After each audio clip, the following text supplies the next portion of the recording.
अस्सलाम वालेकुम my YouTube family, welcome back to another vlog. क्या हाल है जी आप सबकी? उम्मीद है सब खैरियत से होंगे, जहाँ भी रहें खुश रहें, आबाद रहें अपनी फैमिली के साथ, अपने प्यारों के साथ। मैं भी ठीक हूँ जी, अल्हम्दुलिल्लाह, आप सबकी दुआएं हैं। और जी आज का व्लॉग हम स्टार्ट करते हैं सहरी के साथ। आज मुझे काफ़ी लेट हो गई थी सहरी में, और जल्दी जल्दी से मैंने सहरी बनाई। वैसे काफ़ी लेट हो गई थी, इस वजह से मैंने हस्बैंड को पहले सहरी करवाई, क्योंकि वो सिंपल रोटी खाते हैं, तो वो मैंने जल्दी से उनको पका के दी थी। बाद में मैंने अपने लिए फ़्रोज़न पराठा पकाया था, और बहुत एहतियात के साथ स्लो स्लो मीडियम पे मैंने फ़्रोज़न पराठा पकाया था। क्योंकि ये जो पराठे होते हैं ना, एक तो फ़्रोज़न होते हैं, बहुत ठंडे होते हैं, तो उनको बहुत ही स्लो मीडियम फ्लेम पे पकाते हैं। ज़्यादा अगर फ्लेम पे पकाएंगे तो वो जल जाएंगे, ठीक है। तो बस थोड़ा थोड़ा सा ऑयल लगा के मैं उसको ना पका रही थी। ज़्यादा ऑयल तो हम नहीं खाते, लेकिन पराठा और ऑयल ना हो तो वो पराठा मतलब ऑयल के बगैर कोई बनता ही नहीं ना, इस वजह से थोड़ा थोड़ा ऑयल करके मैंने उसको लगाया था, और एहतियात के साथ मैंने पराठा पकाया। तो बस यहाँ पे ऑलमोस्ट जो है माशाल्लाह देख सकते हैं आप, पराठा बनके तैयार हो चुका है। और माशाल्लाह फ़्रोज़न पराठे बहुत ज़्यादा टेस्टी बनते, इतना मज़ेदार बना था ना ये। मैंने इसकी रेसिपी आप लोगों के साथ शेयर की थी पिछले 2-3 ब्लॉग के बाद, जो है ना इसकी रेसिपी है, आप लोग देख सकते हैं। बहुत ही आसान तरीका है इसका बनाने का, और खाने में भी उतने ही मज़े के बनते हैं माशाल्लाह। और मैंने अपने लिए एक वेजिटेबल कबाब फ्राई किया था, और हाफ़ कप मैंने चाय ली थी। ज़्यादा चाय मैं नहीं पीती सेहरी को, क्योंकि चाय हम जब सेहरी करते हैं ना, उसके बाद हम सो जाते हैं फ़ौरन। तो सोने के बाद ना जब हम सुबह उठते हैं तो इतनी जलन होती है, इतनी एसिडिटी होती है, पता नहीं मुझे तो होती है, आप लोगों को होती है कि नहीं होती। वैसे सेहरी के टाइम बहुत मुश्किल से खाए जाते हैं पराठे, लेकिन सुबह को हम जब भी उठते हैं तो बड़े शौक से खाते हैं। और जी यहाँ पे मैं बिल्कुल अकेली बैठी थी, मेरे हस्बैंड जो है वो सेहरी करके चले गए थे अपने रूम में, और बस मुझसे खाया नहीं जा रहा था। एक तो अकेले में मुझे इतना डर लग रहा था ना बहुत, इस वजह से बस मैं जल्दी जल्दी से खा रही थी। वैसे ये जो पराठे मैंने बनाए थे, तो ये मैंने मैदे के आटे के बनाए थे। मैं आप लोगों को एडवाइस करती हूँ कि आप लोग चक्की का आटा इस्तेमाल करें, वो बहुत लाइट होता है। और मैदे का आटा जो होता है ना, उसका पराठा खाने में बहुत ज़्यादा हैवी लगता है। खाने में तो बड़ा मज़े का लगता है, लेकिन बाद में वो बहुत मतलब हैवी फ़ील होता है मुझे तो। लेकिन आपको जो भी पसंद हो आप उस तरह से ना बना सकते हो, उसी आटे से आप लोग। पराठा तो पराठा ही होता है, टेस्टी दोनों ही टेस्टी होते हैं, लेकिन मैदे का आटा जो होता है ना, वो ज़्यादा हैवी होता है। अच्छा जी, यहाँ पे सुबह हो गई थी, और सेहरी करते-करते मैं तो सोई नहीं थी। बच्चों को स्कूल भेज दिया था, मुझे काफ़ी लेट हो गई थी। अब सेहरी करके बंदा सो जाए तो ना पता नहीं क्यों नींद आ जाती है। इस वज़ह से मैं कोशिश करती हूँ ना कि सुबह के टाइम ना सोऊँ तो बेहतर है, क्योंकि अगर सो जाए ना तो फिर नींद आ जाती है। वैसे कोई मसला नहीं है, हम सो भी जाएँ, लेकिन बच्चों को स्कूल भेजना होता है, इस वज़ह से काफ़ी लेट हो जाती है। और बस यहाँ पे मैं थोड़ी बहुत जो ना बाहर के व्यूज़ देख रही थी, और बहुत अच्छा लग रहा था, बहुत सुकून आ रहा था। सुबह की हवाएँ इतना सुकून देती है कि बस। अच्छा फ्रेंड्स, अब मैं आप लोगों के साथ एक बहुत ज़बरदस्त चीज़ शेयर करने जा रही हूँ। ये पोंचा है, मैंने दराज से लिया था, माशाल्लाह बहुत ही ज़बरदस्त है, बहुत काम की चीज़ है। अच्छा, इसकी 2 साइड्स हैं, एक में वाटर है और दूसरे से जो ना वाटर हम ड्रेन करते हैं। तो ये बहुत ईज़ी है, और सफाई करने में बहुत ज़्यादा ईज़ी है। वैसे तो आम पोंचे से हम सफाई करते हैं, तो उसको जो ना पानी वगैरह सेपरेट करने में इतना मुश्किल होता है। तो इसमें ना इजीली एक एक साइड से हम भिगोते हैं पोंचे को, और दूसरी साइड हम बहुत इजीली जो ना ड्रेन कर देते हैं वाटर को। और बस थोड़ा इसको पुश करने की ज़रूरत होती है, ज़्यादा नहीं होती। इसको 2 मरतबा ना इसको पुश करने के बाद इसका पूरा वाटर जो है वो ड्रेन हो जाता है। उसके बाद पोंचा एकदम ड्राई हो जाता है। फिर हम जैसे सफाई करते हैं ना, तो बहुत इजीली और एकदम क्लीन क्लीन जो ना पोंचा होता है इससे। तो ये मुझे बड़े काम की चीज़ लगी, बहुत अच्छी लगी। मैंने सोचा अपनी फ्रेंड्स के साथ शेयर करूँगी, अगर कोई लेना चाहे तो ले सकता है दराज से। बस ये मैं थोड़ी क्लिप आप लोगों के साथ शेयर करना चाह रही थी, और इसका इस्तेमाल कैसे होता है वो दिखा रही थी।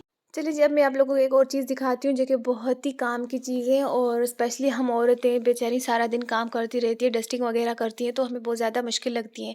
डस्टिंग तो हम कर लेते हैं कपड़े वगैरह से, लेकिन पंखे जो होते हैं ना साफ़ करना इतने मुश्किल लगते हैं, इतना कोई मुश्किल काम होता है ना ये। तो मैंने जैसे ही दराज पे इसको देखा ना, तो पहले इसको देखा कि रिव्यूज़ कैसे हैं इसके, और ये किस तरह से जो ना क्लीन करते हैं पंखे वगैरह। फिर मैंने ये ऑर्डर किया, और आप यकीन करें इसके साथ पंखे वगैरह मैंने साफ़ किया ना, तो इतने ईज़िली से साफ़ हो रहे थे। वैसे मेरे हाथ में कैमरा था, मोबाइल था, और दूसरे हाथ से मैं ये सफाई कर रही थी, तो इस वज़ह से थोड़ा बहुत मुश्किल लग रहा था मुझे सफाई करना। लेकिन माशाल्लाह बहुत ही आसानी के साथ जो है ना मैंने पंखे वगैरह साफ़ कर लिए थे। और आप देखें, ये हम फ़ोल्ड भी कर सकते हैं ना। पहले ये सीधा था, तो मैंने इसको जो ना एक ज़िगज़ैग वे में उसको फ़ोल्ड कर लिया। उसके बाद मैंने फ़ैन साफ़ किए। आप देखें कितनी मट्टी लगी हुई है ना पंखों को। तो मैंने घर के 2-3 पंखे जो है ना साफ़ किए, बाकी ज़्यादा मैंने नहीं किए क्योंकि मैं थक गई थी और गर्दन में बहुत ज़्यादा दर्द हो रहा था मुझे।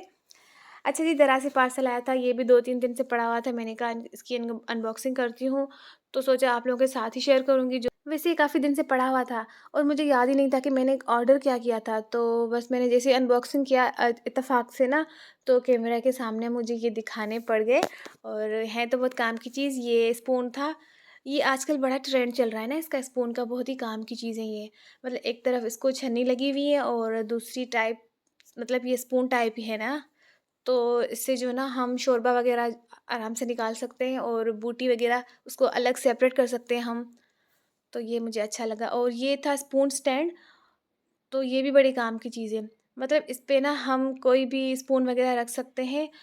अब मैं दिखाती हूँ आप लोगों को कि ये किस तरह से ना हम जो हम इस्तेमाल करते हैं ना किचन में, ऑयल लग जाता है, कोई सालन वग़ैरह, तो इस वज़ह से किचन का जो स्लैब है ना वो ख़राब हो जाता है, ऑयली-ऑयली सा, और सालन लग जाता है तो बहुत ही गंदा हो जाता है। इस वज़ह से मैंने ये मँगवाया। तो हम इसमें 1 नहीं 2, 3, 4, 5 जो है ना स्पून वग़ैरह रख सकते हैं। अच्छा, ये जो मैंने आप लोगों को बताया था जिससे स्टोव को साफ़ किया था मैंने, जो गैस वाला होता है, और जले हुए जो बर्तन होते हैं ना, वो ज़्यादा जो मतलब ज़िद्दी दाग हो जाते हैं बर्तनों पे, तो उसको भी ये ना इतना माशाल्लाह से इतना क्लीन कर देता है, आप यकीन करें। मैं इसका इस्तेमाल ज़्यादा तो नहीं करती, लेकिन जब भी ज़्यादा बर्तन जल जाते हैं ना, तो फिर मैं इसके साथ साफ़ करती हूँ। तो ये मैंने मँगवाया था चाइना से, चाइना मार्ट जो होता है दराज़ पे। इसको भी आते हुए काफ़ी दिन लगे थे, ये इसके साथ ही आया था। और फिर जो है ना वो मेरा पहले वाला ख़त्म हो गया था, उसके बाद ये मैंने दूसरा ऑर्डर किया। चलिए जी, काम की चीज़ें हैं, अच्छी चीज़ें हैं, घर बैठे हम आराम के साथ ऑर्डर करते हैं तो बस। अच्छा, आज की इफ्तारी जो है मैं बहुत अकेले ही कर रही हूँ। आज मेरे मियाँ को कहीं पे दावत थी इफ्तार की, तो वो वहीं चले गए थे और मैंने अपने लिए कुछ ज़्यादा चीज़ें नहीं बनाई थी। अगर एक बंदा हो अकेला इफ्तारी के लिए ना, तो दिल नहीं करता ज़्यादा चीज़ें बनाने के लिए। बस मैंने ये शरबत बनाई थी, पकौड़े और कुछ समोसे। बच्चों को पापड़ वग़ैरह पसंद होते हैं ना, तो जो समोसा शीट से हम बनाते हैं, फ्राई करते हैं उनको, तो वो भी मैंने उनको फ्राई करके दिए थे। बच्चे बड़े शौक से खाते हैं उनको। तो बस मैंने ना अकेले में इफ्तार की, लेकिन मुझे बहुत ज़्यादा ना फ़ील हो रहा था कि हस्बैंड बैठे होते हैं ना, सहरी इफ्तार साथ करते हैं तो सुकून आता है, अच्छा लगता है, अच्छा फ़ील होता है। लेकिन कभी-कभार हो जाता है बंदा बाहर भी निकलता है, आउटिंग हो जाती है दोस्तों के साथ। मैं कभी उनको मना नहीं करती। तो बस जैसे उनकी खुशी, और फिर जी हमने घर पे बैठ के आराम से इफ्तारी की थी। और बाद में हमने जाना था, हॉस्पिटल जाना था। आज हमारे घर में एक न्यू मेहमान आया है, तो उनके लिए आप लोग दुआएँ करें, अल्लाह पाक उनको लंबी उम्र दे, सेहत दे। उसको देखने हम जा रहे थे, हॉस्पिटल जाना था हमने, तो बस हम निकल पड़े थे। और फिर रास्ते में मैंने थोड़ी बहुत क्लिप बनाई थी, बच्चे भी साथ थे। और फिर हम लोगों ने केक वगैरह लिया था क्योंकि हॉस्पिटल में सब बैठे हुए थे और खुशी का माहौल था, तो मीठा तो बनता है ना, माशाल्लाह से। फिर हम लोगों ने केक वगैरह लिया था क्योंकि रमज़ान है, तो इस वजह से हम लोगों ने ना कोशिश की कि इफ्तार के बाद हम लोग जाएँ देखने। और इतना दूर भी नहीं था हॉस्पिटल, लेकिन फिर भी ना रोज़े हैं, रमज़ान है, तो इस वजह से हम लोग रात को निकल पड़े थे। और रात के वक़्त जो है ना आउटिंग भी बहुत अच्छी हो जाती है, बच्चे भी बड़े एंजॉय करते हैं, तो बस हम लोग रात के टाइम निकल पड़े थे। और जी फाइनली हम लोग हॉस्पिटल पहुंच गए थे। उसके बाद हम छोटू बेबी से मिले थे और उसकी मदर से मिले थे, बाकी जो लोग बैठे हुए थे उन सब से मिले थे, मुबारकबाद दी थी। हम लोगों ने केक खाया था, मिठाई वगैरह खाई थी, बहुत एंजॉय किया था साथ मिलके। और फिर जी हम लोग निकल पड़े थे घर के लिए, काफ़ी लेट हो गई थी। अच्छा जी, अब मैं लेती हूँ इजाज़त, और उम्मीद है कि आप लोगों को मेरी आज की वीडियो पसंद आई होगी। तो चैनल को करें सब्सक्राइब, वीडियो को लाइक करें और अपने फ्रेंड्स और फैमिली के साथ इसको शेयर करें।